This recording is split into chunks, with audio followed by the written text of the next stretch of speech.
Bismillahirrahmanirrahim. Assalamualaikum warahmatullahi wabarakatuh. Bagaimana kabarnya teman-teman hari ini?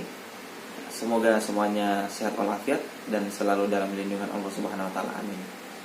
Perkenalkan, nama saya Randi Arianto. Saya berasal dari kelompok 2, Ahli Nautika tingkat 5, kelas A, PIP Makassar.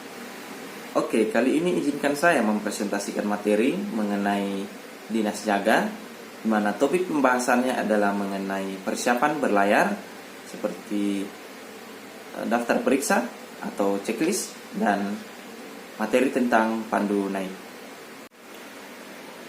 Oke, kita akan membahas materi pertama mengenai daftar periksa atau checklist. Jadi, hal-hal yang harus diperiksa sebelum melakukan pelayaran adalah deck machineries atau mesin penggerak deck. Yang kedua adalah wheelhouse atau anjungan. Yang ketiga adalah cargo gear atau batang pemuat. Yang keempat adalah bilges atau got. Yang kelima adalah anchor windlass atau mesin jangkar. Yang keenam, life saving appliances atau alat dan perlengkapan keselamatan. Oke, selanjutnya kita akan membahas materi mengenai deck machinery atau mesin penggerak deck.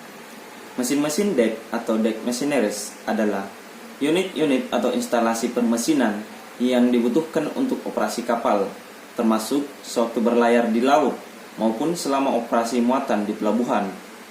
Unit-unit ini dioperasikan oleh awak kapal bagian deck. Namun, perawatan dan perbaikannya di bawah tanggung jawab awak kapal mesin. Yang pertama adalah mesin kemudi atau steering gear. Instalasi penggerak daun kemudi untuk merubah arah atau haluan kapal. Unit mesinnya terletak di buritan di atas batang kemudi, namun dapat dioperasikan dari anjungan melalui unit telemotor.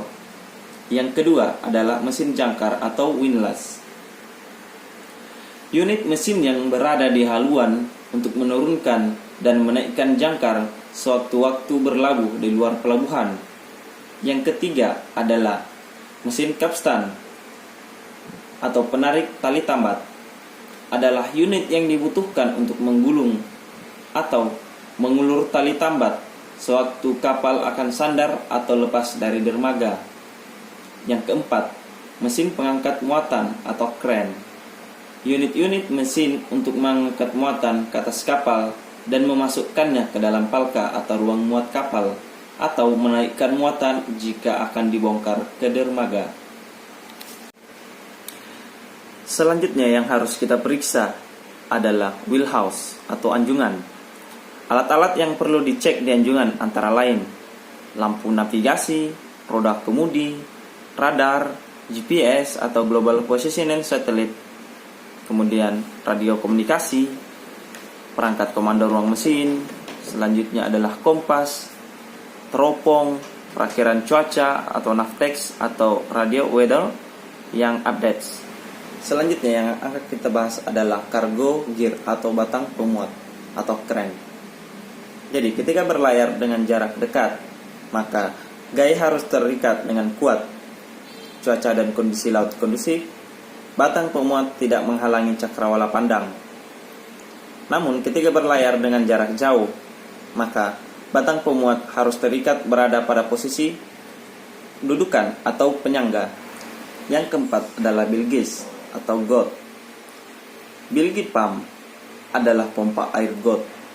Pompa ini digunakan untuk membuang air got. Air got ini dapat mengandung minyak. Karenanya, pompa got elektrik didesain tidak menimbulkan percikan api. Oleh karenanya, sebelum berangkat perlu dilakukan pemeriksaan apakah pompa got bekerja dengan baik atau tidak. Kemudian, bersihkan dari berbagai sampah minyak untuk menghindari kebuntuan. Selanjutnya, kita akan membahas mengenai mesin jangkar atau anchor windlass. Yang pertama, pastikan mesin jangkar telah terikat dengan baik pada saat sebelum berangkat berlayar. Yang kedua, pastikan rantai tidak melorot pada saat full away. Yang ketiga, untuk meyakinkan agar rantai tidak melorot, pasang stopper atau wire pada rantai jangkar. Materi terakhir yang akan kita bahas adalah life saving appliances atau alat dan perlengkapan keselamatan, di mana kita lihat bersama bahwa macam-macam LSA adalah immersion suit, rescue boot, life boot, life jacket, line throwing appliances, safety helmet, life buoy, life raft, dan IMO simbol. Selanjutnya, yang akan kita checklist mengenai LSA adalah Personal Flotation Devices atau VFDS, seperti life jacket, peluit, lampu life jacket, dan penjelasan dan familiarisasi penggunaan kepada ABK ataupun penumpang. Selanjutnya adalah distress signal, seperti flare, day signal, etc. tersedia di store. Tersedia setiap pelayaran sesuai persyaratan. Informasikan kepada ABK dan penumpang tempat penyimpanan. Selanjutnya adalah fire extinguisher. Tersedia sesuai persyaratan, memenuhi persyaratan IMO dan pengusaha pelabuhan, cek berfungsi dengan baik, dan yang terakhir adalah penjelasan kepada ABK dan penumpang. Materi kedua, pandu naik. Prosedur pandu naik atau turun kapal. Yang pertama, siapkan tangga pandu disesuaikan dengan persyaratan boarding arrangement pada sisi sesuai arahan pandu. Yang kedua, pastikan tangga pandu kualitas terbaik dan dilakukan pemeriksaan secara rutin. Yang ketiga, cek tangga pandu dan main ropes terikat dengan baik. Dan yang keempat adalah pandu naik bawah angin atau leeway. Adapun persiapan pandu naik kapal. Yang pertama, pilot ladder. Persyaratan IMO dan IMPA Chapter 5 of SOLAS 1992 for pilot ladders. Yang kedua, bersih dilengkapi spreaders, terpasang kuat bebas dari pipa buangan, perlengkapan penghalang. Yang ketiga, ketinggian dari permukaan air tidak lebih dari 9 meter. Yang keempat, dilengkapi 2 Manila main ropes, tidak kurang dari 28 mm dan tidak lebih dari 32 mm terikat ke kapal, tidak terikat ke tangga pandu, tidak lebih panjang dari tangga pandu. Yang kelima, bila tangga terpasang lebih tinggi dari bulwark, harus dipasang bulwark ladder berikut 2 stanchion. Yang keenam, siapkan tali buangan untuk mengambil dokumen atau tas. Yang ketujuh, hidupkan lampu sorot ketika pada malam hari. Yang kedelapan, siapkan ring buoy, tali buangan, dan lampu atau light buoy.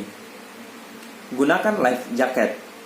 Dan yang terakhir adalah perwira jaga standby dekat tangga dilengkapi life saving appliances dan alat komunikasi ke bridge atau ke anjungan. Oke, demikianlah materi yang sempat saya presentasikan. Mohon maaf jika ada kekurangan. Terima kasih telah mendengarkan. Assalamualaikum warahmatullahi wabarakatuh.